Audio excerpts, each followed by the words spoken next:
அருமை இரட்சகரும் ஆண்டவருமாகிய இயேசு கிறிஸ்துவின் இனிய நாமத்தில் உங்களை வாழ்த்தி வரவேற்கிறேன். இன்றைய தினத்தில் உங்களோட நான் பகிர இருக்கிற ஒரு காரியம் என்னன்னு பார்த்தீங்கன்னா, இயேசு கிறிஸ்து மரித்தோரின் தேவனா அல்லது ஜீவனுள்ளோரின் தேவனா? அதாவது அவர் செத்து போனவங்களுக்கு கடவுளா, இல்லை இப்போ நம்ம உயிரோடு இருக்கிறோமே அப்படிப்பட்டவர்களுக்கு அவர் தெய்வமா? இதை குறித்து தான் உங்களோட இன்றைக்கி நான் பேச போகிறேன். அதுக்கப்புறம் இதிலேயே நிறைய பேர் ஒரு காரியத்தை சொல்லுவாங்க, செத்த பிறகு எனக்கு அடுத்த ஜென்மம்னு ஒன்று இருந்தால் நான் இவரை போல வரணும், அடுத்த ஜென்மம் நம்ம இப்போ இந்த ஜென்மத்தில் பாவம் செஞ்சுட்டா அடுத்த ஜென்மத்தில் நீ நாயாக தான் பிறப்ப அப்படின்னு நிறைய பேர் சொல்லுவாங்க. அந்த மூடத்தனம் பைபிள் என்ன சொல்லுது? இந்த மூடத்தனத்துக்கு அது ஓகே சொல்லுதா? இந்த மூடத்தனத்தை அது ஒத்துக்குதா, இல்லை வேதம் புறக்கணிக்குதா? பைபிள் இன்னைக்கு பைபிள் வசனத்திலிருந்து நம்ம பார்க்க போகிறோம். என்னோட சேர்ந்து எடுத்துக்கோங்க. முதல் வசனமாக மத்தேயு 22வது அதிகாரம் 32வது வசனம். 22வது அதிகாரம் 32வது வசனத்தை நான் வாசிக்கிறேன். மத்தேயு 22:32. தேவன் மரித்தோருக்கு தேவனாயிராமல் ஜீவனுள்ளோருக்கு தேவனாக இருக்கிறார் என்றார். அப்போது பைபிள் தெளிவாக சொல்லுது, மரித்தோருக்கு தேவனாயிராமல் ஜீவனுள்ளோருக்கு தேவனாக இருக்கிறாரு. நான் ஆரம்பத்தில் இந்த வீடியோவை நான் என்ன சொன்னேன், நம்ம வேதத்திலிருந்து பைபிள்லேருந்து பார்ப்போம் அப்படின்னு சொன்னேன். அப்போது முதல் நமக்கு விடை கிடைத்து விட்டது. முதல் விடை என்னன்னு பார்த்தீங்கன்னா, அவர் செத்து போனவர்களுக்கு தெய்வம் இல்லை, அவர் உயிரோடு இருக்கிறவங்களுக்கு தான் அவர் தெய்வம் அப்படின்னு பைபிள் நமக்கு பதில் சொல்லிவிட்டது. இதை இன்னும் ஊர்ஜிதப்படுத்தணும், ஒரு வார்த்தையை ஒரு வசனத்தை வச்சு எனக்கு நம்பிக்கை வரல அப்படின்னு நீங்கள் நினைப்பீங்கன்னா, இன்னொரு வசனத்தையும் நான் காட்டுறேன், அது இன்னும் தெளிவாக சொல்லுது. ஏன் அவங்க இதை பார்க்குறவங்க உங்களுக்கு கேள்வி கூட வரலாம், ஏன் அவர் செத்து போனவங்களுக்கு கடவுள் இல்லை, ஏன் உயிரோடு இருக்கிறவங்களுக்கு அவர் கடவுளாக இருக்கிறாரு அப்படின்னு சொல்லிட்டு. இப்போது சங்கீதத்தில் இருந்து நான் வாசிக்கிறேன். பழைய ஏற்பாடு, தாவீது எழுதின சங்கீதம். இந்த சங்கீத புக்கில் பார்த்தீங்கன்னா, இந்த ஒரு குறிப்பிட்ட நான் படிக்க போகிற இந்த ஒரு பேராகிராஃப், ஒரு பத்தி மட்டும் உண்மையை சொல்லும். ஏன் அவர் இயேசு கிறிஸ்து ஏன் செத்து போனவங்களுக்கு அவர் தெய்வம் இல்லை, ஏன் உயிரோடு இப்போ நம்ம உயிரோடு இருக்கிறவங்களுக்கு மட்டும் அவர் கடவுளாக இருக்கிறாரு? அப்போ செத்து போனவங்களுக்கு அவ்வளவுதானா, காலம் முடிஞ்சு போச்சா, இந்த பூமியில் அவங்களுக்கு இனி ஒரு பந்தமும் இல்லையா அப்படின்ற ஒரு காரியத்தையும் நம்ம இன்னைக்கு பார்க்க போகிறோம். சங்கீத புஸ்தகம் 115வது சங்கீதம் 17-18 உள்ள வசனங்களை நான் வாசிக்கிறேன். 115வது சங்கீதம் 17-18.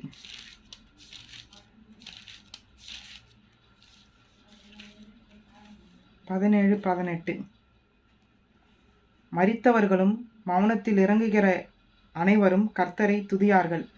வசனம் தெளிவாக சொல்லுது, செத்தவங்க எதுக்கு சமம்? அவங்க மௌனமாக இருக்கிறாங்க, அவங்களுக்கு இனி ஒன்றும் பேச்சும் இல்லை, அவங்க இனி நம்ம பேசினாலும் திரும்பி பேச போவதும் இல்லை.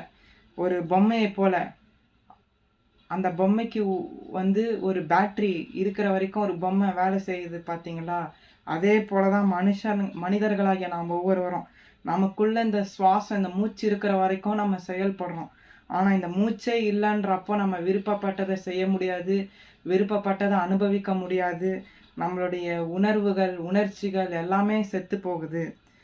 நம்ம பின்னாட்களில் வரத்தை கூட நமக்கு தெரியாது. நமக்கு இந்த மூச்சு இருக்கிற வரைக்கும் தான் ஒருத்தருடைய கஷ்டத்தை படுறத பார்க்கும்பொழுது நமக்கு அழுகையோ இல்லை சிரிப்போ இல்லை கேலியோ கிண்டலோ எந்த உணர்வாக இருந்தாலும் வேலை செய்யும். ஆனால் செத்து போன பிறகு இன்னொருத்தருடைய கஷ்டத்தை நம்ம பார்ப்போமா அப்படின்னு பார்த்தீங்கன்னா இல்லவே இல்லை. அதுதான் வேதம் சொல்லுது, மௌனத்தில் இறங்கினவர்கள் கர்த்தரை துதியார்கள். இப்போ நான் கடவுளை பற்றி புகழ்ந்து பேசுகிறேன், இப்போ நான் உயிரோடு இருக்கிறதுனால புகழ்ந்து பேசுகிறேன். இதே என்னுடைய உடம்புல இந்த மூச்சு இல்லைன்னா என்னால் இப்படி நின்று பேச முடியாது. அப்போது செத்து போனவங்க ஆண்டவரை கடவுளை போற்ற முடியாது, அவரை நல்ல விதமாக எடுத்து சொல்ல முடியாது. அடுத்த வசனத்தை நான் வாசிக்கிறேன். ஆனால் உயிரோடு இருக்கிற நம்ம, அடுத்த வசனம் அதுதான் சொல்லுது, 18வது வசனம். ஆனால் நம்ம உயிரோடு இருக்கிற நம்ம என்றென்றைக்கும் கர்த்தரை ஸ்தோத்தரிப்போம். ஏன்னா நம்ம உயிரோடு இருக்கிறோம். செத்து போனவங்களுக்கு பங்கு இல்லை. அவங்களுடைய கதை இந்த பூமியிலே முடியுது. எப்போ ஒரு மனுஷன் அவருடைய மூச்சு இந்த பூமியை விட்டு போகுதோ அவ்வளவுதான், அவருக்கு ஒரு பங்கும் இல்லை. அவருக்கு இனி என்ன நடக்குதுன்னு கூட தெரியாது. அவருக்கு அவருடைய குடும்பத்தில் என்ன நல்லது கெட்டது நடக்குதுன்னு அவருக்கு தெரியாது. இனி அவருக்கு அவருடைய ஜென்ரேஷன், அவருடைய சந்ததி நல்லா இருக்குதான்றதையும் அவரால் பார்க்க முடியாது. அவரால் அந்த சந்தோஷத்தையும் அனுபவிக்க முடியாது, துக்கத்தையும் அனுபவிக்க முடியாது. உணர்ச்சிகள் எல்லாமே செத்து போகுது. அப்போது செத்து போன பிறகு நம்ம எல்லாரும் ஒரு பொம்மையை போல. ஆனால் இதற்கும் அதிகாரி யாருன்னு பார்த்தீங்கன்னா, இதற்கும் ஒரு ஓனர் யாருன்னு பார்த்தீங்கன்னா, இயேசு கிறிஸ்து ஒருத்தர் தான். அவர் தான் மரணத்தை ஜெயிச்சாரு, சாவை ஜெயிச்சாரு. எந்த மனுஷனும் செத்து போன மனுஷன் செத்து போனது வந்தான், உயிரோட திரும்பி வந்ததே இல்லை. ஆனால் இயேசு கிறிஸ்து மட்டும்தான் கல்வாரி சிலுவையில் நம்ம எல்லாருடைய பாவத்துக்காக, நம்ம செஞ்ச ஒவ்வொரு அக்கிரம அநியாயத்துக்காகவும் கல்வாரி சிலுவையில் ரத்தம் சிந்தி மரித்து இப்போ உயிரோட பிதாவின் முன்பாக பரலோகத்தில் நமக்காக பரிஞ்சு பேசிக்கிட்டு இருக்காராம். பரிஞ்சு பேசுறது நல்லது. நீங்களும் நானும் செய்கிற ஒவ்வொரு தப்பையும், நம்ம செய்கிற நல்லதையும் சரி கெட்டதையும் சரி, நமக்காக வழக்காடிக்கிட்டு இருக்கிற ஒரு அட்வொகேட் நமக்கு ஒருவர் இருக்கிறார். அவர் தான் இயேசு கிறிஸ்து. அப்போது இது நீங்கள் நம்புறீங்கன்னா நிச்சயம், நீங்கள் பார்க்காட்டாலும் நம்பிக்கை இருந்தால் நிச்சயம் நம்புவீங்க. ஆனால் நம்பிக்கை இல்லாதவங்க என்ன சொல்லுவாங்க, ஆமாம் இவர் எங்கே இயேசு கிறிஸ்துவை நம்ம கண்ணால் கூட பார்க்கல, இவர் எங்கே நம்முடைய பாவத்துக்காக வழக்காடிக்கிட்டு இருக்காராம், நமக்கு மன்னிப்பு வாங்கி தரத்துக்கு அவர் ஏன் வழக்காடுறாராம் அப்படின்ட்டு சிலருடைய நம்பிக்கை வித்தியாசமாக இருக்கும். ஆனால் கல் மண் செய்கிற சிலையை வணங்குறத பார்க்கிலும், இப்போ கண்ணால் பார்த்து ஐயோ இது கடவுள் சொல்லி நம்ம வணங்குறோம். ஆனால் அதை காட்டிலும் நம்ம இது வரைக்கும் நம்ம இயேசு கிறிஸ்துவை பார்க்கல. அதுவும் 2000 வருஷத்துக்கு முன்னாடி வந்த இயேசு கிறிஸ்து மனுஷனாக வந்தார் கடவுள். அவரை நம்ம பார்க்கல. ஆனால் நம்ம நம்புகிறோம் பார்த்தீங்களா? இதுதான் ஒரு பாக்கியமானது. ஏன்னா தோமா நம்ம பைபிளில் நிறைய வாட்டி படிச்சிருப்போம். ஏசப்பாவுடைய விழா எலும்பில் கைவிட்டவர். அவருக்கு நம்பிக்கையே இல்லை. இது இயேசு கிறிஸ்து தானா உயிர் தெழுந்து வரப்போ அவருக்கு ஒரு நம்பிக்கை இல்லாத தன்மை. இது இயேசு தானா அப்படின்னு நான் நம்பணும்னா அவருடைய ஈட்டியால் குத்தின அந்த விழா எலும்பில் நான் விரலை விட்டு பார்க்கணும் அப்படின்னு சொல்லுவார். ஆனால் அதே மாதிரி இயேசு கிறிஸ்து உயிர் தெழுந்து வந்தப்போ யாருக்கு தான் அந்த அடையாளத்தை காட்டினாருன்னு பார்த்தீங்கன்னா தோமாவுக்கு தான். ஏன்னா நம்பலை. அவர் நம்பிக்கையே இல்லாததுனால சொன்ன அந்த ஒரு வார்த்தையை ஆண்டவருக்கு தெரிஞ்சு அவர் உயிர் தெழுந்து வர்றப்போ அந்த 12 சிஷ்யன் பிள்ளைகளை கூட அவர் முக்கியமாக யாரை பார்த்தாருன்னா தோமாவை தான் பார்த்தாரு. அப்போது அவர் இயேசு கிறிஸ்து சொல்கிறாரு, என் விழாவில் கைவிட்டு பாரு, இப்போ என்னை நம்புறியா? நான் உன்னை போல சதையும் ரத்தமுமா நான் இறங்கி வந்திருக்கிறேன், நான் மரணத்தை ஜெயித்தேன் அப்படின்னு இயேசு கிறிஸ்து சொல்லுவார் தோமா கிட்ட. அப்போது இயேசு கிறிஸ்துவே இந்த வார்த்தையை சொல்வார். பார்க்கறதுனால நம்புறது நம்பிக்கை இல்லை. ஒரு விஷயத்த பார்க்கவே இல்லை, ஆனால் அது மேலே ரொம்ப நம்பிக்கையாக இருக்கிறான்னா அவன் தான் ரொம்ப கொடுத்து வச்சவன். ஆனால் சுத்த தமிழில் பைபிள் எப்படி போட்டிருக்கோன்னு பார்த்தீங்கன்னா பாக்கியவானுன்னு சொல்லி போட்டிருக்கோம், கொடுத்து வைத்தவர்கள். ஏன்னா அவங்க பார்க்கல, ஆனால் அவங்க நம்புகிறாங்க. காணாததை, பார்க்காத ஒரு விஷயத்த அவங்க நம்பிக்கையாக இருக்கிறதுனால அந்த நம்பிக்கை அவங்கள ஒரு நாளும் தலகுனிய பண்ணாது. ஏன்னா இயேசு கிறிஸ்து பொய் சொல்லாத தெய்வம். மற்ற பகவத்கீதையில் குரானில் பார்த்தீங்கன்னா சில பொய்களும் இருக்கும், சிலது நடக்காதது கூட இருக்கும். ஆனால் இயேசு கிறிஸ்து பைபிள் பிரகாரம் பார்த்தீங்கன்னா அவர் சொன்ன ஒரு வார்த்தையும் பொய் சொல்லாத தெய்வம். அவர் பொய்யே சொல்லாதவர். அதற்கேற்றபடி அவர் உண்மையாக நம்பி அவரை நம்ம நம்பும் போது அந்த நம்பிக்கை நம்மளை ஒரு நாளும் தலகுனிய பண்ணாது. இப்போது அடுத்த ஒரு விஷயத்த உங்களுக்கு நான் வாசிக்க விரும்புகிறேன். செத்து போன பிறகு ஒரு மனுஷன் இந்த பூமியில் உயிரோடு இருக்கிற வரைக்கும் பிரச்சனை இல்லை. ஆனால் செத்து போன பிறகு அவனுடைய நிலைமை என்ன அப்படின்றத பற்றி உங்களோட நான் பேச விரும்புகிறேன். பிரசங்கி 8வது அதிகாரம் 8வது வசனத்தில் சொல்லப்பட்ட ஒரு உண்மையான விஷயம் என்னன்னு பார்த்தீங்கன்னா, எந்த மனுஷனாலும் இது வரைக்கும் மூச்சை போகிற உயிரை கண்ட்ரோல் பண்ணி கொண்டு வர முடியாது. மூச்சு இப்படி இழுத்துக்கிட்டு போகுதுன்னா அந்த மூச்சை அடக்க ஒருவராலையும் முடியாது. ஏன்னா எந்த மனுஷனும் மூச்சு போகுதுன்னு தெரிஞ்சால் அதை விட்டு தான் ஆகணும். அது வாய் வழியாக விட்டு போய் தான் ஆகணும் அந்த மூச்சு. ஆனால் அந்த மூச்சை திரும்பி கொடுக்குறவரும் கடவுள் தான். பின்னாடி வரக்கூடிய பின்னாடி சில விஷயங்களை நான் உங்களுக்கு சொல்லும்போது ஒரு சம்பவத்தையும் சேர்த்து நான் சொல்கிறேன். பிரசங்கி 8வது அதிகாரம் 8வது வசனத்தில் நீங்கள் பார்க்கும்பொழுது அந்த வசனத்தை நான் வாசிச்சிட்றேன்.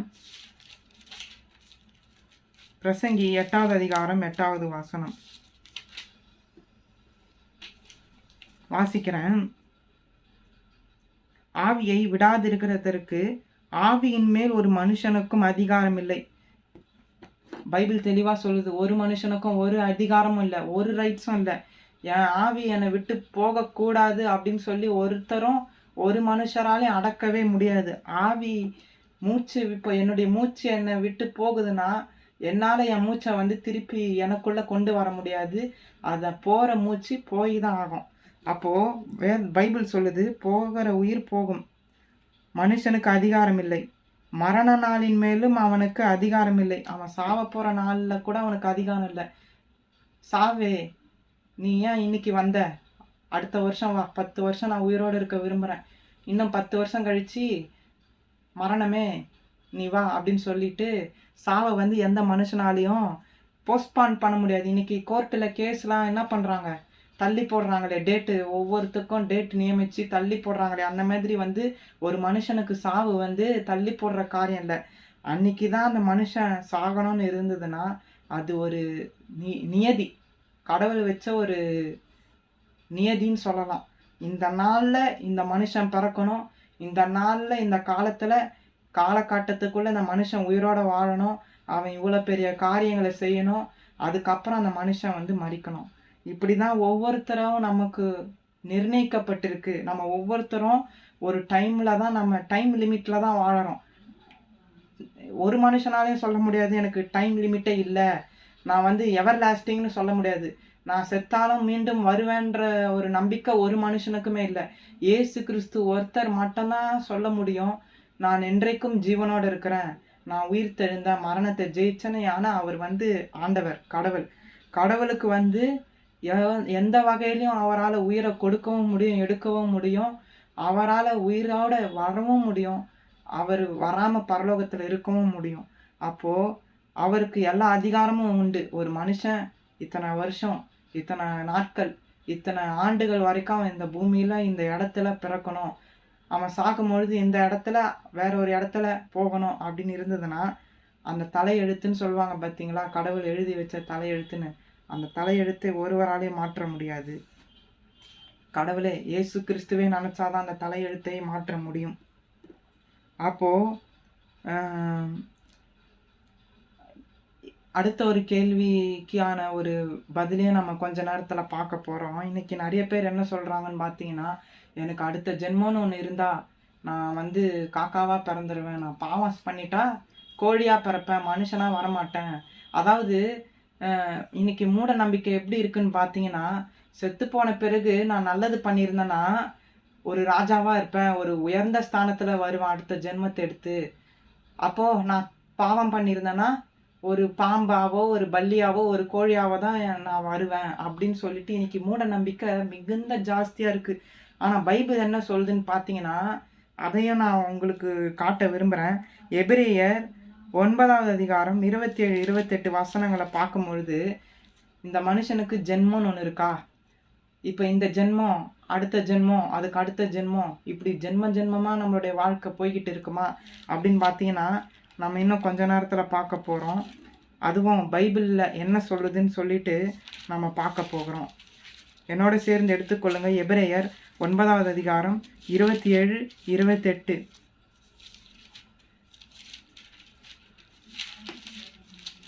என்ன சொல்லுது வசனம் அப்படின்றத நம்ம பார்த்துருவோம். ஏன்னா இன்றைக்கு நிறைய பேருடைய மூட நம்பிக்கை அப்படி தான் இருக்குது. செத்த பிறகு எங்கள் அப்பா கோழியாக வருவார், இல்லை எங்கள் அம்மா ஆடாக வருவாங்கன்னு சொல்லிட்டு இன்னைக்கு நம்பிக்கை அப்படி நம்பி என்ன பண்ணுறாங்க, அவங்களுக்கு சாப்பாடு வைக்கிறதும் அவங்க உயிரோடு இருக்கிறப்ப அவங்க கவனிச்சிருப்பாங்களான்னு தெரியாது. ஆனால் அவங்க செத்த பிறகு விலங்குகளுக்கு போய் சாப்பாடு வைப்பாங்க. இப்படியாக நிறைய மூட நம்பிக்கைகளை நம்ம பார்க்க முடியுது இந்த உலகத்தில். அப்போது பைபிள் என்ன சொல்லுது, மூட நம்பிக்கையை ஆதரிக்குதா இல்லை மூட நம்பிக்கையை தூக்கி எரியுங்கன்னு சொல்லுதான்னு பார்த்துருவோம். எபிரேயர் 9வது அதிகாரம் 27வது வசனம் 28வது வசனம் நான் வாசிக்கிறேன். அன்றியும் ஒரே தரம் மரிப்பதும் பின்பு நியாயத்தீர்ப்பு அடைவதும் மனுஷனுக்கு நியமிக்கப்பட்டிருக்கிறபடியே. இந்த முதல் வசனத்தை நான் வாசித்தேன், இதை நான் இப்போ விளக்குறேன். ஒரு முறை தான் சாவு ஒரு மனிதனுக்கு இந்த பூமியில். அதுக்கப்புறம் அவனுக்கு நியாயத்தீர்ப்புனா அவன் கடவுள் முன்னே போய் நிற்கணும். தான் செஞ்ச நல்லதுக்கும் கெட்டதுக்கும் கடவுளுக்கு கணக்கு கொடுக்கணும். அவன் இந்த பூமியில் வாழ்ந்த வரைக்கும் அவன் நல்லது பண்ணி ஒழுக்கமாக வாழ்ந்திருந்தா அவனுடைய பலன் சொல்லவே தேவையில்லை, நித்திய ஜீவன். இயேசு கிறிஸ்து சொன்னார், நானே உயிர்த்தெழுதலும் ஜீவனமாக இருக்கிறேன், என்னை நம்பினீங்கன்னா நீங்கள் என்றைக்குமே பிழைப்பீங்கன்னா இந்த பூமியில் என்றைக்கும் நம்ம பிழைக்கிறத விட நமக்கு ஒரு வாழ்க்கை இருக்குது, நித்திய ஜீவன் என்று சொல்லி. என்றைக்குமே அந்த வாழ்க்கையில் சாகவே முடியாது. இயேசு கிறிஸ்துவோட என்றைக்குமே நம்ம வாழ்ந்துக்கிட்டே இருப்போம். அது அவருடைய 1000 வருட அரசாட்சியில் நடக்க போகிற காரியத்தை தான் இப்படி சொல்கிறாரு. ஏன்னா இந்த பூமியில் நம்ம ரொம்ப நாள் வாழ முடியாது. இந்த பூமியே இருக்க போவது கொஞ்ச நாள். இந்த அற்ப கால வாழ்க்கைக்காக நாம் அந்த பரலோகத்தை விடலாமா? இன்னைக்கு நிறைய பேர் சொல்லுவாங்க, அவன் பரலோகத்துக்கு உன்னை எப்படியாவது பரலோகத்தில் போட்டு தள்ளுறம்பர். ஆனால் பரலோகம் என்பது தேவன் இருக்கிற இடம். எங்கே கடவுள் இருக்கிறாரோ தங்கி அவருடைய அந்த சந்நிதின்னு சொல்லுவாங்க, அந்த சந்நிதி இருக்கிற இடம் தான் பரலோகம். அந்த பரலோக வாழ்க்கைக்கு தான் கடவுள் நம்மளை அழைக்கிறாரு. இந்த பூமியில் நாம் செய்கிற ஒவ்வொரு நன்மைக்கும் ஒவ்வொரு தீமைக்கும் நமக்கு ஒரு இப்போ பரீட்சையில் போயிருக்கோம். நமக்கு ரிசல்ட் எப்போன்னு பார்த்தீங்கன்னா அந்த நியாயத்தீர்ப்பு நாள்.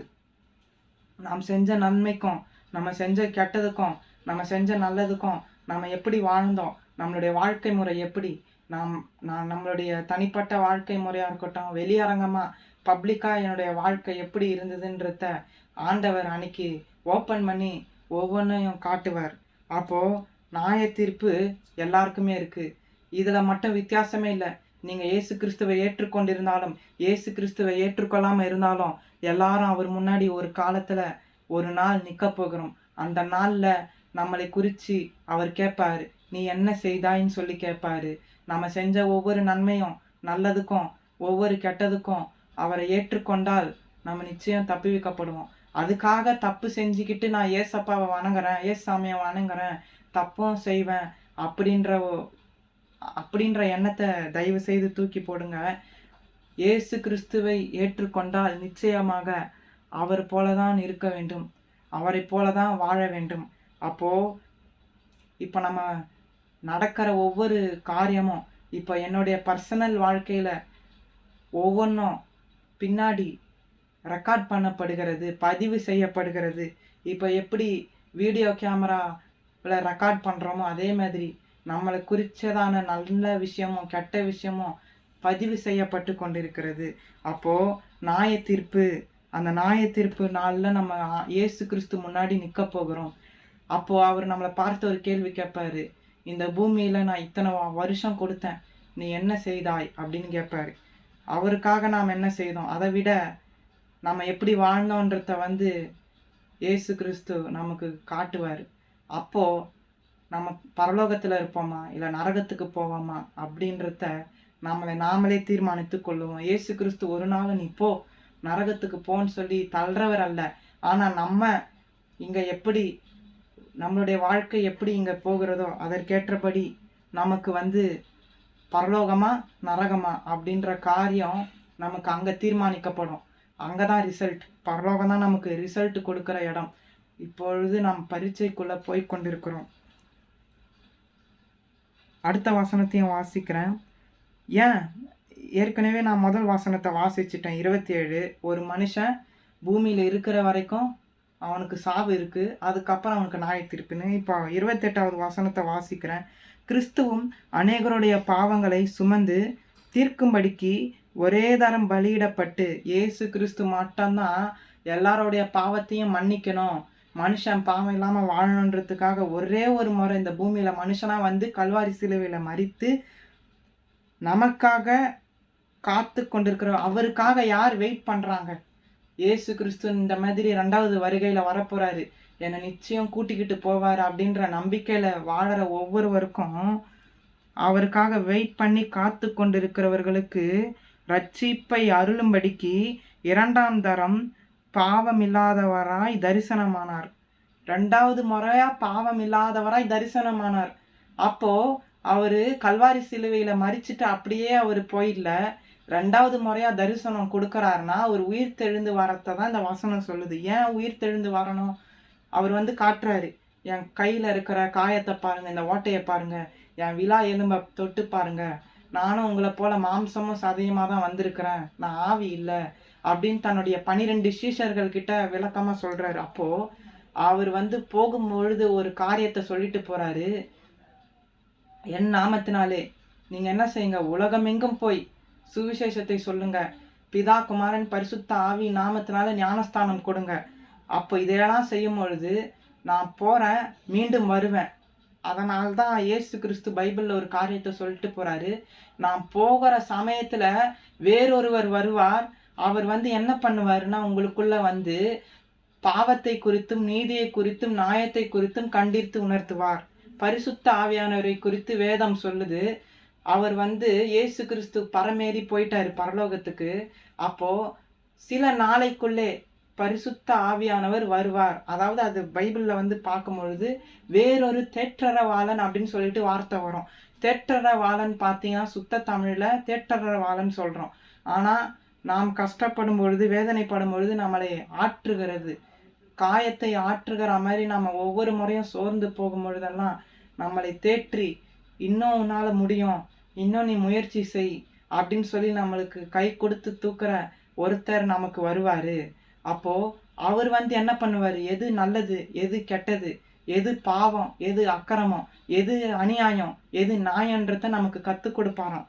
அப்போது அப்படிப்பட்டவர் வந்தால் அவர் இந்த நமக்கு உள்ள ஒரு தனிப்பட்ட மனுஷனுக்கு இந்த வசனம் சொல்லலை, இந்த உலகத்தையே அவர் எப்படி தான் வந்து உணர்த்துவாராம். பாவம்னா என்னது, நீதினா என்னது, நியாயம்னா என்னது, தப்புனா என்னது அப்படின்றத குறித்து ஒவ்வொரு மனுஷனையும் உணர்த்துவாராம். இன்றைக்கும் நாம் நிறைய பேர் என்ன சொல்லுவாங்க, என் மனசாட்சி கேட்கல, என் மனசாட்சிக்கு விரோதமாக நான் தவறு செஞ்சிட்டேன்னு இன்றைக்கி நிறைய பேர் மனசாட்சியை சொல்லுவாங்க. ஆனால் மனசாட்சி இல்லை, உங்களுக்குள்ளே இருக்கிற கடவுள் தான் இது தப்பு அப்படின்றத வந்து உணர்த்திக்கிட்டே இருப்பார். பரிசுத்த ஆவியானவர் உணர்த்தினாதான் அது தப்பு, இனி செய்யக்கூடாது என்கிற அந்த உணர்வு வரும். இல்லைன்னா அந்த உணர்வு வரவில்லை என்று சொன்னால் கடவுள் அவங்களுடைய வாழ்க்கையில் இல்லைன்னு அர்த்தம். அப்போது நம்ம பார்த்துட்டோம், மனுஷன் ஒரு வாட்டி தான் பிறக்கணும், ஒரு வாட்டி தான் இந்த பூமியில் அவனுக்கு சாவு, அதுக்கப்புறம் அவனுக்கு நியாய தீர்ப்பு, அதுக்கப்புறம் பரலோகமா நரகமா.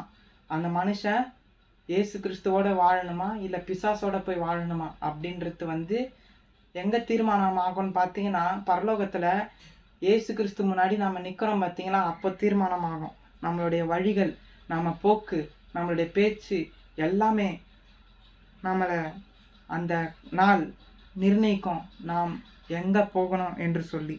அப்போது இப்போ வந்து செத்த பிறகு மனிதனுடைய வாழ்வை குறித்து நான் பேச போகிறேன். 1 கொரிந்தியர் 15வது அதிகாரம் 48லேருந்து 50 வரைக்கும் உள்ள வசனங்களை வாசிக்கலாம். 1 கொரிந்தியர் 48, 1 கொரிந்தியர் 15வது அதிகாரம் 48, 49, 50 3 வசனங்களை உங்களுக்காக வாசிக்க போகிறேன். 48, 49. மண்ணானவர்கள் எப்படிப்பட்டவர்களோ மண்ணானவர்களும் அப்படிப்பட்டவர்களே, மண்ணானவன் எப்படிப்பட்டவனோ மண்ணானவர்களும் அப்படிப்பட்டவர்களே.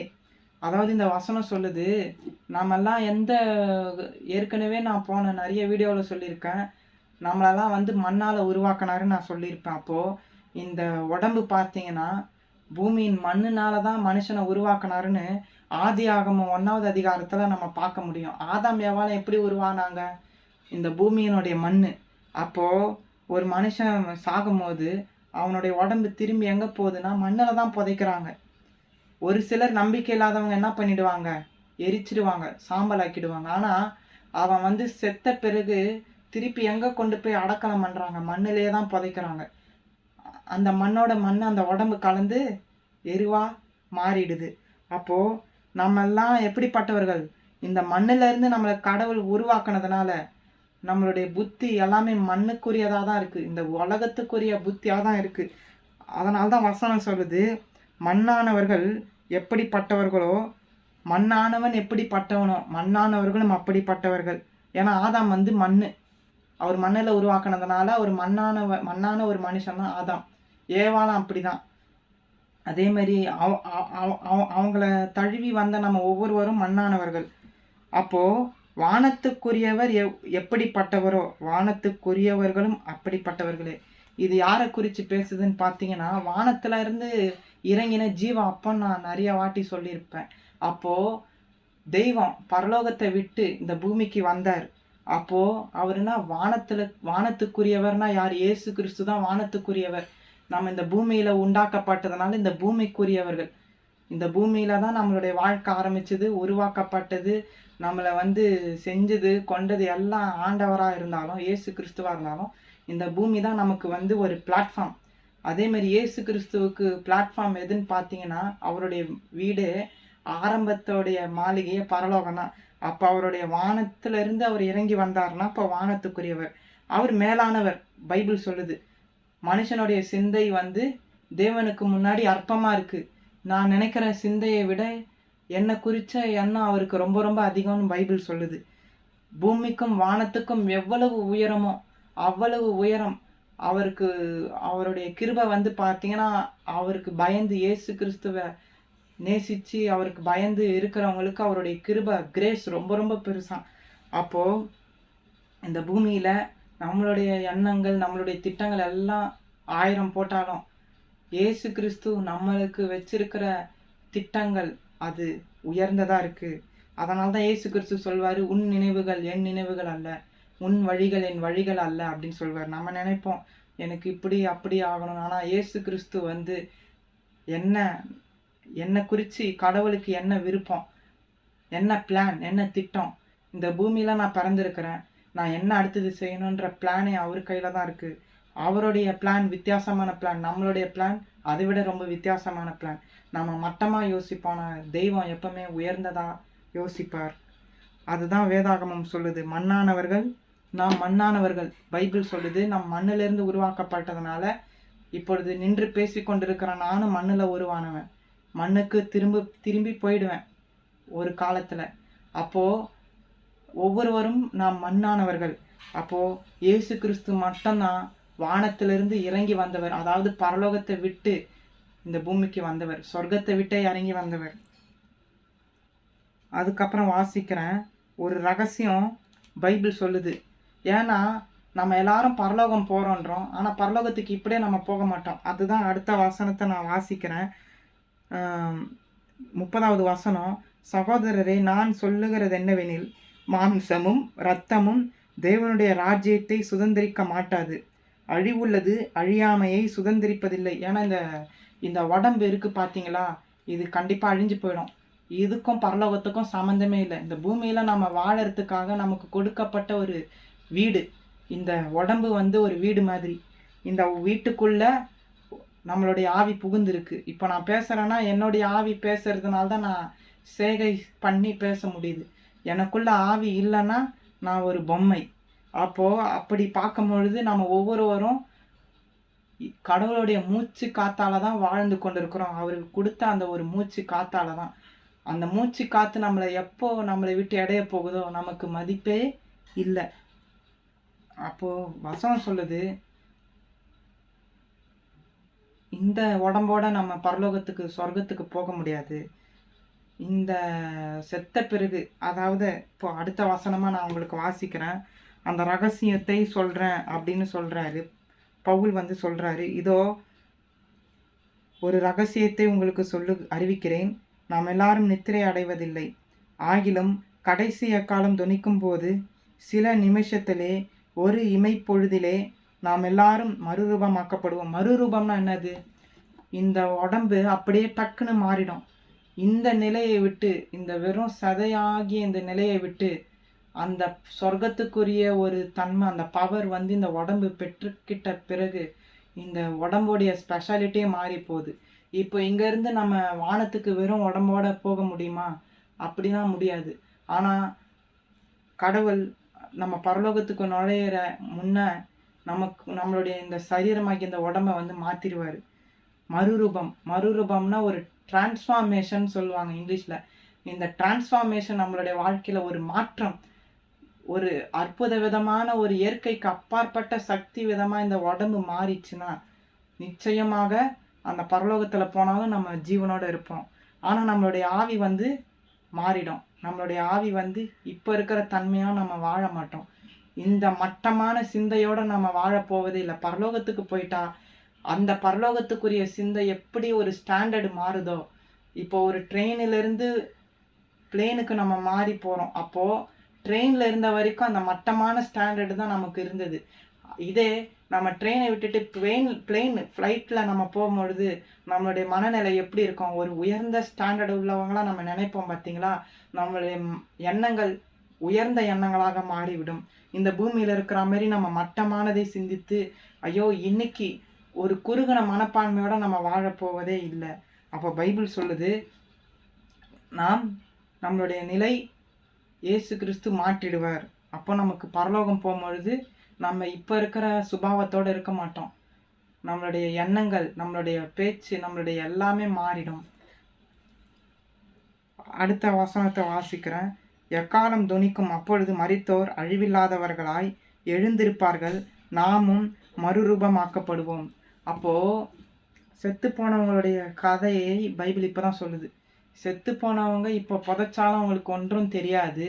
ஆனால் ஒரு நாள் வரும், அந்த நாளில் ஒரு எக்காலம் போல ஒரு சத்தம் கேட்கப்படும். பயங்கரமான அந்த எக்கால சத்தத்தை கேட்டு செத்து போனவங்களும் எழுந்திருப்பாங்களாம். எழுந்து இப்படி சல்யூட் அடித்த மாதிரி நிற்பாங்களாம். அப்போது பார்த்தீங்கன்னா அன்னைக்கு தான் வந்து நம்ம இதுக்கு முன்னாடி யாரெல்லாம் நம்ம இழந்து போனோமோ, அதாவது நான் இந்த சொல்கிற விஷயமே இயேசு கிறிஸ்துவை ஏற்றுக்கொண்டு அவர் தான் என் தெய்வம், அவர் தான் என் ஆண்டவர், அவர் தான் என் இரட்சகர்னு ஏற்றுக்கிட்டு செத்து போகிறாங்க பார்த்தீங்களா? முழுசாக நம்பி, அந்த நம்பிக்கையோடு அவங்க மரித்து இருந்தால், செத்து போயிருந்தாங்கன்னா அவங்களுக்கு தான் அந்த பாக்கியம். ஆனால் இயேசு கிறிஸ்துவே நான் நம்பலை, அவர் தெய்வன்றதை நான் நம்பலை அப்படின்னா உங்களுக்கு பரலோகம் இருக்காது. அதுக்கு பதிலாக இயேசு கிறிஸ்து வந்து நியாயந்தீர்ப்பார். எல்லாரையும் அவர் பொதுவாக வச்சு தான் நியாயந்தீர்ப்பார். அவரை ஏற்றுக்கிட்டவங்களும் சரி, இயேசு கிறிஸ்துவை நீங்கள் தெய்வமாக ஏற்றுக்கிட்டாலும் ஏற்றுக்கொள்ளாமல் போனாலும் பரலோகத்தில் நம்ம எல்லாரும் அவர் முன்னாடி நிற்போம். அவர் வந்து நம்மளுக்குரிய தக்க தண்டனையை கொடுப்பார். நான் செஞ்ச பாவத்துக்கும், நான் செஞ்ச நன்மைக்கும், நான் செஞ்ச தீமைக்கும் எனக்கேற்ற பலன் இருக்கும். அதனால் தான் இயேசு கிறிஸ்துவை ஏற்றுக்கொள்ளுங்கள் என்று நாங்கள் சொல்லுகிறோம். இயேசு கிறிஸ்துவை ஏற்றுக்கொள்ளப்படும் போது நம்மளுடைய பாவம் மன்னிக்கப்படுது. நமக்கு பரலோகம் போகும். நான் இயேசு கிறிஸ்துவோடு இருப்பேன், எனக்கு அங்கே சந்தோஷமான வாழ்க்கை இருக்குது, நான் நரகம் போக மாட்டேன் என்கிற ஒரு நம்பிக்கை இயேசு கிறிஸ்து தராரு. ஏன்னா எல்லா மனுஷனும் பாவம் செஞ்சு கெட்டு போயிட்டாங்க. ஒரு மனுஷனும் நல்லவன் இல்லை. அப்போது நல்லவன் வந்து தான் பரலோகத்துக்கு போய் இருக்க முடியும். அப்போது நம்மளை நல்லவனாய் மாற்ற தான் இயேசு வந்தார். நம்ம கெட்டவங்களாக இருக்கிறோன்னு தெரிஞ்சு தான் நம்மளை நல்லவங்களாக மாற்றி நம்ம பரலோகத்துக்கு வரணுன்றதுக்காக தான் இயேசு கிறிஸ்து இந்த பூமிக்கு வந்து மனுஷ ரூபத்தில் வந்து கல்வாரி சிலுவையில் மரித்து இன்றைக்கும் உயிரோட நமக்காக பேசிக்கிட்டு இருக்கார். நாம் செய்கிற ஒவ்வொரு தப்புக்காக மன்னிப்பு கேட்டு நமக்கு ஒவ்வொரு நாளும் மன்னிப்பு வாங்கி கொடுத்துக்கிட்டே இருக்காரு. ஆனால் நம்மளோ அதை உணராமல் அநேக சமயம் மன்னிப்பை வாங்கிக்கிட்டு பாவத்தின் மேலே பாவம் செஞ்சுக்கிட்டே போகிறோம். அப்போது அடுத்த வசனத்தை வாசிக்கிறேன். 33வது வசனம். அழிவுள்ளதாகிய இது அழியாமையையும் சாவுக்கேதுவாய் இது சாவாமையையும் தரித்து கொள்ள வேண்டும். பைபிள் சட்டப்படி இந்த உடம்போட பரலோகத்துக்கு போக முடியாது. ஏன்னா இது மண், இந்த பூமியே நிரந்தரம் இல்லைன்ட்டாரு. இந்த பூமிக்குரிய காரியம் எதுவுமே இல்லை. கொஞ்ச நாள் தான் இந்த பூமி இருக்கும். அதுக்கப்புறம் கடவுளுடைய ஆட்சி வரும், இயேசு கிறிஸ்துவினுடைய ஆட்சி வரும். அந்த ஆட்சியில் இப்படிப்பட்ட காரியங்களெல்லாம் அழிந்து, ஏன்னா அவர் நித்தியமானவர், என்றைக்குமே இருக்கிறவர் இயேசு கிறிஸ்து தான். உயிரோட சதா காலங்களிலும் உயிரோடு இருக்கிறேன்னு சொல்லிட்டாரு. அவர் இந்த பூமியில் நமக்காக மனுஷனாக பிறந்து மரித்தார். ஆனால் அவர் அழிஞ்சு போல, இன்றைக்கும் உயிரோடு இருக்கிறார். இனியும் அவர் உயிரோட தான் இருந்துக்கிட்டே இருப்பார். அப்போது அவர் என்றைக்குமே வாழறவர். அப்போது நம்மளையும் எப்படி மாற்றணும்? அதே மாதிரி ஒரு நித்தியத்துக்குரிய ஒரு சாகா வரத்தை நம்ம பெறணும் இல்லையா? அதனால தான் அவர் என்ன பண்ணுறாரு, தன்னுடைய ரத்தத்தால் நம்முடைய பாவத்தையெல்லாம் மன்னிச்சு நம்மளை அவரை போல பரிசுத்தமாக்கி, பரிசுத்தனா என்னன்னு பார்த்தீங்கன்னா, அவரை போல எல்லா விஷயத்திலும் பர்ஃபெக்டாக நம்மளை மாற்றி அவரை போலவே சாகா வரத்தை நாம் பெற்றுக்கொள்வோம். சாவாமை, சாகாத வரம். இந்த பூமியில் நமக்கு மரணம் 2 விதமாக இருக்குது. இப்போது என்னுடைய மூச்சு போச்சுன்னா நான் இறந்து போயிடுறேன். அதுக்கப்புறம் இந்த பூமியில் எனக்கு ஒரு சம்மந்தமும் இல்லை. என்னோட கூட பிறந்தவங்களுக்கு ஒரு சம்மந்தமும் இல்லாமல் போயிடுது. எனக்கு இந்த உயிர் இருக்கிற வரைக்கும் தான் நான் எல்லாரோடையும் ஒரு சம்மந்தத்தில் இருக்கிறேன்.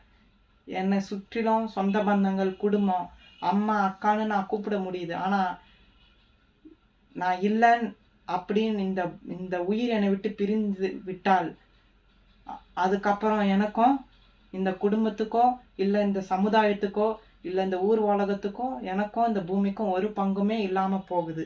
அப்போ ஒரு பங்கும் இல்லாமல் போகிறவனுக்கு என்ன இல்லை, இனி அவங்களுக்கு முடிந்து விட்டது அவங்க வாழ்க்கை.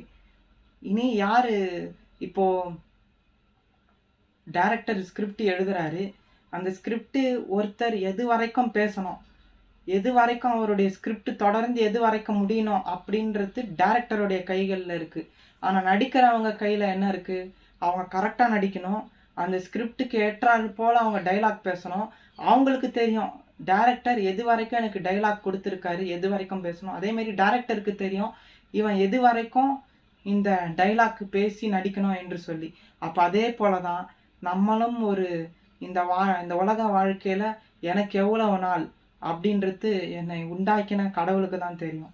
அதேமாரி நீங்கள் எவ்வளோ வருஷம் வாழ்வீங்கன்றது அது தெய்வம் இயேசு கிறிஸ்துவுக்கு மட்டும்தான் தெரியும். வேறு எந்த மனுஷனுக்கும் தெரியாது நம்ம எத்தனை வருஷம் வாழ்வோம் என்று சொல்லி. அப்போது நமக்கு உயிரோடு இருக்கிற வரைக்கும் தான் நம்ம செல்லுபடி ஆகும். உயிர் இல்லாவிட்டால் நாம் தூக்கி போடுகிற குப்பைக்கு சமானம். குப்பையாக மாறிவிடுவோம், எருவாய் மாறிவிடுவோம். அதுதான் உண்மை. அப்போது 34வது வசனத்தை வாசிக்கிற, அழிவுள்ளதாகிய இது அழியாமையையும் சாவுக்கேதுவாகிய இது சாவாமையையும் தரித்து கொள்ளும் போது மரணம் ஜெயமாக விழுங்கப்பட்டது என்று எழுதியிருக்கிற வார்த்தை நிறைவேறும். இயேசு கிறிஸ்து மரணத்தை ஜெயிச்சிட்டார். ஆனால் அவரை விசுவாசிக்கிறேன், நான் ஏசப்பாவை தெய்வமாக ஏற்றுக்கிட்டேன்னு சொல்கிறவங்களும் ஜெயிக்கணும்ல. அதுதான் இந்த வசனம் சொல்லுது. எப்போ நம்மளும் இயேசு கிறிஸ்துவை போல மரணத்தை ஜெயிப்போன்னு பார்த்தீங்கன்னா, அவரை போல நம்ம மாறுறோம் பார்த்தீங்களா. இந்த சரீரம் மாறுது பார்த்தீங்களா. பரலோகத்துக்கு நம்ம எடுத்துக்கொள்ளப்படும் போது அவர் நம்மளை மாற்றி பரலோகத்துக்கு கொண்டு போகிறாங்க பார்த்தீங்களா. அதுதான் உண்மையான ஒரு வெற்றி.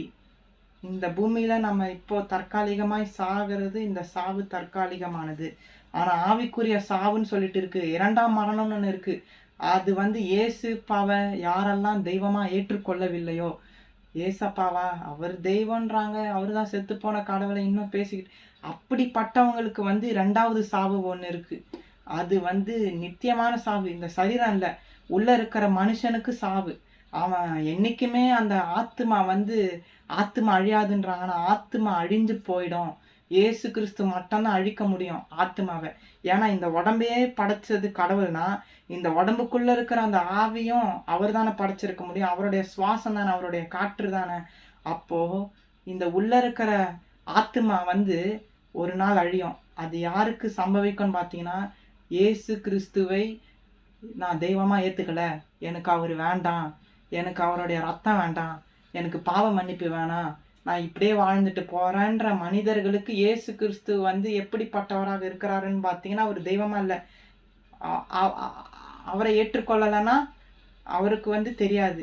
இப்போ நான் ஏற்றுக்கொண்டேன் இயேசு கிறிஸ்துவைன்னு பார்த்தீங்கன்னா, அவர் எனக்கு தெய்வம், எனக்கு அப்பா எல்லாமே. அப்போது அவரை ஏற்றுக்கொண்டால் தான் அந்த 2வது மரணத்திலிருந்து நாம் தப்புவிக்க முடியும். 2வது மரணம் தான் இருக்கிறதுலே மோசமானது. இந்த பூமியில் இப்போ நம்ம இந்த மூச்சு விட்டு போய் நம்ம அடக்கம் பண்ணுறாங்க பார்த்தீங்கன்னா, இந்த மரணம் தற்காலிகமானது. இது நிரந்தரம் இல்லாத மரணம். ஆனால் ஒரு நாள் எழும்புவாங்க. செத்து போனவங்க எல்லாரும் ஏசப்பா 2வது வருகையில் எழுப்புவார்.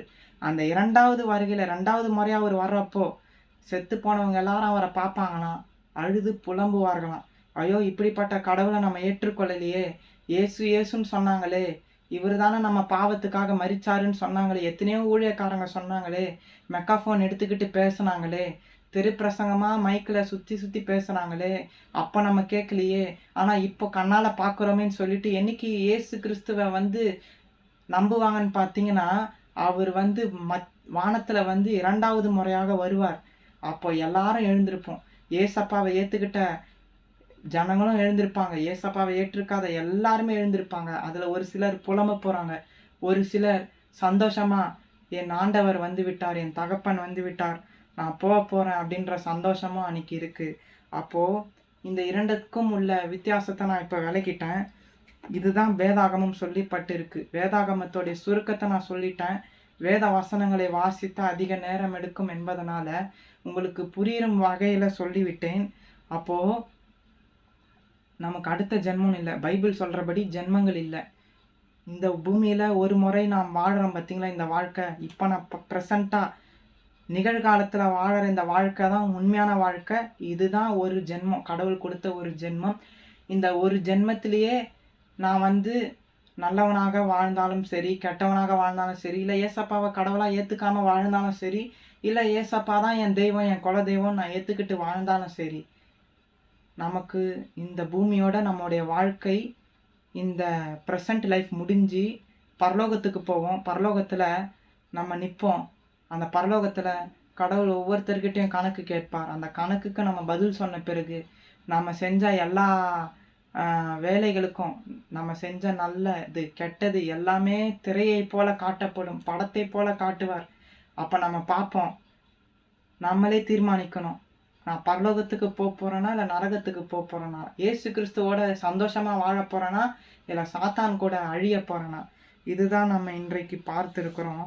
அது மட்டும் இல்லாமல் பரலோகத்தில் நாம் எப்படி இருப்போம், பரலோகத்துக்கு போவோன்னு சொன்னேன்.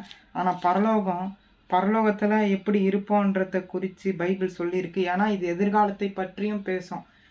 இப்போதைய ப்ரெசண்ட்டு மட்டுமல்ல, வேதாகமும் முக்காலங்களையும் குறித்து பேசுகிற பைபிள் புத்தகமாக இருக்குது. வெளிப்படுத்தின விசேஷம் 20வது அதிகாரம் 11லிருந்து 15 வரைக்கும் உள்ள வசனங்களை நான் வாசிக்கிறேன். வெளிப்படுத்தல் 20வது அதிகாரம் 11லிருந்து 15 வரைக்கும் உள்ள வசனங்கள். பின்பு நான் பெரிய வெள்ளை சிங்காசனத்தையும் அதின்மேல் வீற்றிருந்தவரையும் கண்டேன். அவருடைய சமூகத்திலிருந்து பூமியும் வானமும் அகன்று போயின, அவைகளுக்கு இடம் காணப்படவில்லை. இது யாரை குறித்து பேசுதுன்னா, வானத்தையும் பூமியும் படைச்ச கடவுள் இயேசு கிறிஸ்துவை குறித்து தான் பேசுது. அவர் எப்படி இருக்காராம், வெள்ளை சிங்காசனத்தில் உட்காந்துக்கிட்டு இருக்காராம். அப்போது இந்த வானம், இப்போ பார்க்குற இந்த வானம், இந்த பூமி சுருட்டப்பட்ட புஸ்தகம் போல், பேப்பரை நம்ம எப்படி ரோலை போல் சுருட்டுவோமோ அதே மாதிரி இப்போ இருக்கிற இந்த வானமும் இப்போ இருக்கிற இந்த பூமியும் ஒரு நாள் பேப்பர் சுருட்டுவதை போல சுருட்டி விடுவார் ஆண்டவர். அவர் சமூகத்தை விட்டு, அவர் கண் பார்வையில் இந்த பூமியும் இந்த வானமும் இல்லாமல் போகுது. அடுத்த வசனத்தை வாசிக்கிறேன். செத்து போனவங்க என்ன ஆகிறாங்க, அடுத்த அவங்களுடைய நிலை என்ன வாசிக்கிறேன். வெளிப்படுத்தல் 20வது அதிகாரம் 12வது வசனம். மரித்தோராகிய சிறியோரையும் பெரியோரையும் தேவனுக்கு முன்பாக நிற்க கண்டேன். அப்பொழுது புஸ்தகங்கள் திறக்கப்பட்டன. ஜீவ புஸ்தகம் என்னும் வேறொரு புஸ்தகமும் திறக்கப்பட்டது. அப்பொழுது அந்த புஸ்தகங்களில் எழுதப்பட்டவைகளின்படியே மரித்தோர் தங்கள் தங்கள் கிரியைகளுக்கு தக்கதாக நியாய தீர்ப்படைந்தார்கள். நான் சொன்னேன் பார்த்தீங்களா, நல்லது கெட்டது செஞ்சதெல்லாம் கணக்கு கேட்பாருன்னு. இப்போ இந்த வசனம் என்ன சொல்லுதுன்னு பார்த்தீங்கன்னா, சின்னவங்க பெரியவங்க செத்து போன அனைவரும் கடவுள் முன்னாடி நிற்கிறாங்க. புஸ்தகம் இருக்குது. இப்போ இந்த பைபிளை போல் நம்ம செய்கிற ஒவ்வொரு நன்மைக்கும் ஒரு கெட்டதுக்கும் புக்கு இருக்குது. இந்த புக்கில் நம்ம என்ன செய்கிறோம், என்ன செய்யலை, நம்ம தப்பு பண்ணியிருந்தா இவன் இந்த நாளில் இந்த தேதியில் இந்த பாவத்தை செஞ்சுருக்கான், இல்லை இவன் நான் நல்லது செஞ்சுருந்தா இந்த நாளில் இந்த தேதியில் இந்த வருஷத்தில் இவன் இந்த நன்மையை செஞ்சுருக்கான், ஏழைக்கு உதவி பண்ணியிருக்கிறான். இல்லை இவன் நான் கொலை பண்ணியிருந்தா இந்த நாளில் இந்த தேதியில் இந்த வருஷத்தில் இவன் இந்த தப்பை பண்ணியிருக்கான்னு சொல்லிட்டு ரெக்கார்டு புக்கு இப்போது டைரியில் எழுதுவாங்க. நான் இன்னைக்கு என்ன நிறைய பேருடைய பழக்கம் என்னன்னு பார்த்தீங்கன்னா டைரி எழுதுகிற பழக்கம். அந்த டைரியில் என்ன எழுதுவாங்க, அவங்க பிறந்ததுலேருந்து அவங்க சாவர வரைக்கும் ஒவ்வொரு நாள்லையும் அவங்க என்னென்ன செஞ்சாங்கன்றது எழுதி எழுதி டேட்டு போட்டு வைப்பாங்க. அதே மாதிரி தான் நமக்கு மேலே ஒவ்வொருத்தருக்கும் ஒரு புக்கில் நாம் செய்கிற ஒவ்வொரு காரியமும் டேட்டு வருஷத்தோடு எழுதப்பட்டு வருகிறது. அப்போது நம்ம பரலோகத்துக்கு போய் பார்க்கும்பொழுது அந்த புக்கு திறக்கப்படும். அந்த ஜீவ புஸ்தகத்தில் நம்ம பேர் இருக்கணும். அந்த ஜீவ புஸ்தகம் என்னன்னா வாழ்வு கொடுக்குற புக்கு. அந்த வாழ்வு கொடுக்குற புக்கில் நம்ம பேர் வந்துட்டாலே நம்ம தப்பித்து விட்டோம். ஜீவ புஸ்தகத்தில் நம்ம பேர் எழுதப்படணும். அந்த ஜீவ புஸ்தகத்தில் சிட்டிசன் ஆகிய என்னுடைய பேர் இருந்தால் நான் பரலோகத்துக்கு கன்ஃபார்ம், நான் நிச்சயம் போயிடுவேன். அப்படி என் பேர் கிறுக்கப்பட்டு இருந்ததுன்னா, என் பேர் கிறுக்கி போட்டு இவன் நிறைய தப்பு பண்ணிட்டான்ப்பா, இவன் பேர் இனி செல்லாது அப்படின்னு சொல்லி கடவுள் கிறுக்கி இருந்தார்னா நிச்சயம் என்னால் பரலோகத்துக்கு எவ்வளோ நான் முயற்சி செஞ்சாலும் போக முடியாது. அப்போ அதே மாதிரி தான் நம்ம மனிதர்களாகிய நாம் ஒவ்வொருவருக்கும் நம்ம பேர் எழுதப்பட்டிருக்கணும். அந்த புக்கில் மட்டும் நம்ம பேர் எழுதப்பட்டுடுச்சுன்னா நம்ம நிச்சயம் பரலோகம் நமக்கு புக்கிங். இப்போ ட்ரெயின் டிக்கெட் எப்படி புக் பண்ணுறோம், ரிசர்வேஷன் பண்ணுறோம், அதே மாதிரி தான் நமக்கு பரலோகத்துக்கான ரிசர்வேஷன் டிக்கெட்டு எங்கே இருக்குன்னா ஜீவ புஸ்தகத்தில் நம்ம பேர் எழுதணும். அதுக்கு நம்ம என்ன காரியம் செய்யணும்னு பார்த்தீங்கன்னா, ஏசு தான் என் தெய்வம், அவர் தான் என் ஆண்டவர், என் பாவத்துக்காக மரிச்சாரு, நம்ம உண்மையாக முழு மனசோடு அவரை தெய்வமாக ஏற்றுக்கிட்டா அந்த டிக்கெட் நமக்கு நிச்சயம் உண்டு. அதுதான் நம்ம பரலோகத்துக்கு கொண்டு போகிற டிக்கெட். அப்போது இயேசு கிறிஸ்துவை வேணுன்றவங்க நிச்சயம் என்ன பண்ணுவாங்க, அவரை ஏற்றுக்குவாங்க. அவர் ஏற்றுக்கிட்டது மட்டும் இல்லை, அவர் சொல்கிறபடி வாழ்ந்தாலே நிச்சயமாக நம்ம பரலோகத்தை போய் சேர்ந்துடுவோம். பரலோகம் கன்ஃபார்ம். நம்ம இந்த பூமியில் மூச்சு விடுற போதே நமக்கு தெரிஞ்சிடும். என்னுடைய வாழ்க்கையில் நான் எப்படி வாழ்ந்தேன் என்பதை நான் கொஞ்சம் யோசித்து நான் இந்த பூமியை விட்டு என் உயிர் போகும்பொழுது நமக்கு தெரியும். நான் நன்மை செஞ்சுருந்தா நானே பெருமைப்படுவேன், ஐயோ நம்ம நல்லா வாழ்ந்திருக்கோம். இல்லை நான் தப்பு செஞ்சிருந்து என்னுடைய வாழ்க்கை முறை சரியில்லாமல் இயேசு கிறிஸ்து எதிர்பார்த்த மாதிரி என் வாழ்க்கை இல்லைன்னு நம்ம நினச்சா நம்ம மனசாட்சியே நம்மளை குத்தம். அந்த மனசாட்சியே நம்ம என்ன பண்ணோம், நமக்கு பரலோகம் இல்லை போல இருக்குது, அவ்வளவுதான், அடுத்த நிமிஷம் நம்ம நரகத்துக்குள்ள இருப்போமோ அப்படின்ற ஒரு பயம் நம்மளை அறியாமல் வந்துடும். அது ஏன்னா நம்ம மனசாட்சியே நம்மளை நிர்ணயிக்கும், நம்ம நல்லவங்களா கெட்டவங்களா என்று சொல்லி. அதுதான் நம்மளை பரலோகத்துக்கு கொண்டு போகிறதும் இல்லை பிசாசுக்கிட்ட நரகத்தில் போகிறதுக்கும் நம்மளுடைய மனசாட்சி தான் தீர்மானிக்குது. நம்ம எப்படி வாழறோம் அதுதான் தீர்மானம். அப்போ பாருங்கள், இந்த புக்கில் நம்மளுடைய பேர் கண்டிப்பாக எழுதப்பட வேண்டும். ஏசப்பாவை நீங்கள் ஏற்றுக்கிட்டா நிச்சயம் இந்த புக்கில் அவர் வச்சிருக்கிற அந்த ஜீவ புஸ்தகத்தில் உங்கள் பேர் எழுதப்படும். ஆனால் கடைசி வரைக்கும் நம்ம இயேசு கிறிஸ்து சொல்கிறபடி வாழ்ந்தால் நம்ம பேர் கிறுக்கப்படாமல் இருந்ததுன்னா ரொம்ப ரொம்ப நல்லது. ஆனால் தப்பி தவறையும் அவர் நம்மளுடைய பேரை கிறுக்கிட்டாருன்னா நிச்சயம் நம்மளால் பரலோகத்துக்கு போக முடியாத ஒரு ஆபத்தான நிலையில் நம்ம போய்விடுவோம். அதை தான் நான் இப்போ வாசிக்கிறேன். வேறொரு புஸ்தகம் திறக்கப்பட்டது. அப்பொழுது அந்த புஸ்தகங்களில் எழுதப்பட்டவைகளின்படியே மரித்தோர் தங்கள் தங்கள் கிரியைகளுக்கு தக்கதாக நியாய தீர்ப்படைந்தார்கள். செத்து போனவங்களுக்கு அவங்க இப்போ நான் நல்லது கெட்டது செய்கிறேன்னா அது ஒரு புக்கில் எழுதப்படும். சிட்டிசன் இவ்வளவு நல்லது செய்திருக்கிறான், இல்லை அவன் இவ்வளோ பாவம் செஞ்சுருக்கான், அதெல்லாம் ஒரு புக்கு, ஒரு ரெக்கார்ட்ஸ். இந்த ரெக்கார்டு தான் பேசுமே தவிர நம்ம ஒன்றும் பேச முடியாது. ஆண்டவரே நான் இது செஞ்சேன், ஏசப்பா நான் சர்ச்சுக்கு போனேன், நான் காணிக்க கொடுத்தேன், நான் எல்லாமே பண்ணேன், பிரசங்கம் பண்ணேன், எல்லாமே நம்ம வாயை திறந்து அன்றைக்கி பேச முடியுமானா முடியாது. ஏன்னா அவர் ஒருத்தர் தான் ஜட்ஜு. இன்னைக்கு கோர்ட்டில் ஜட்ஜுன்னு ஒருத்தர் இருக்கிறாருல, அதே மாதிரி நம்ம எல்லாருக்கும் ஒரு ஜட்ஜு ஒருத்தர் இருக்கிறார், அவர் தான் இயேசு கிறிஸ்து.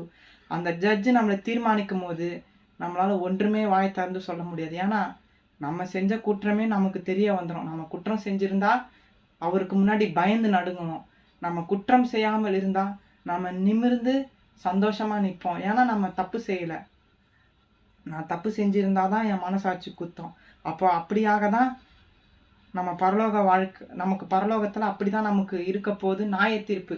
இன்னைக்கு கோர்ட்டில் இந்த நாளில் நீ கோர்ட்டுக்கு வரணும்னு சொல்லி நோட்டீஸ் போடுறாங்க. அப்போ அதே மாதிரி நமக்கு எப்போ கோர்ட்டுன்னு பார்த்தீங்கன்னா நம்ம எல்லாரும் மறித்து ஒரு நாள் வரும். அது கடவுளுக்கு மட்டும்தான் அந்த நாள் தெரியும்.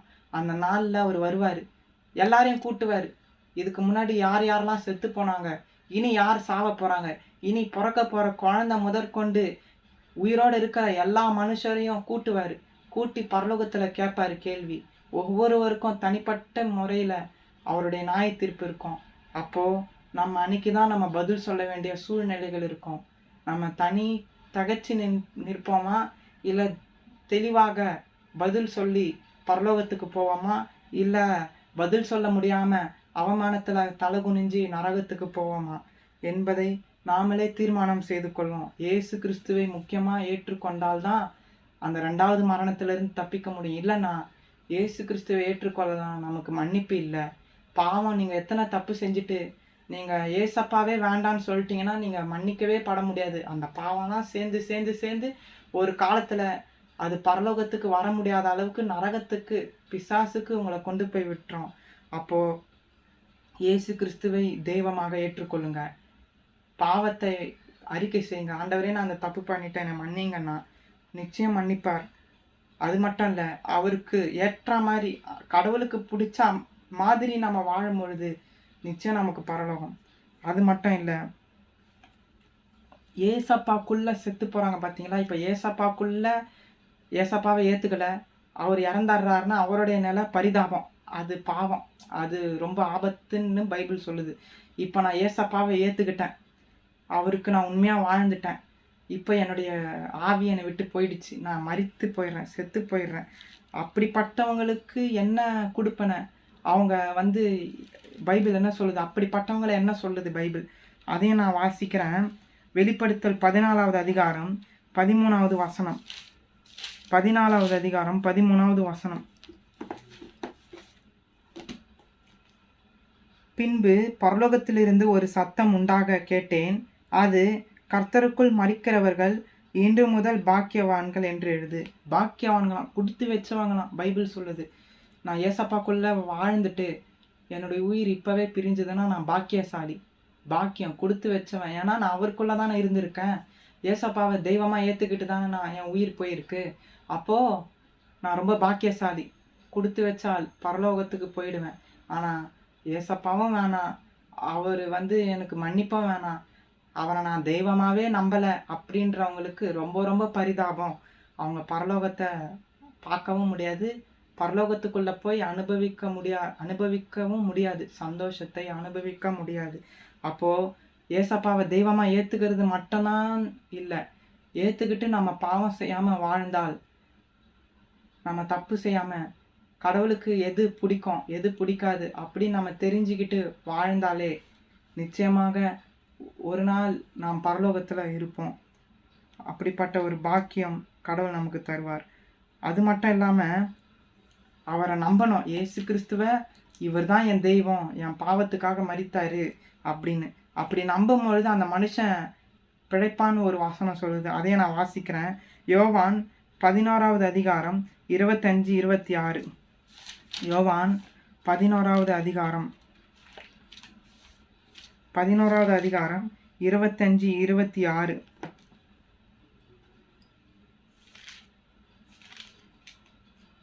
இருபத்தி 26 வாசிக்கிறேன். யோவான் 11வது அதிகாரம் 25, 26.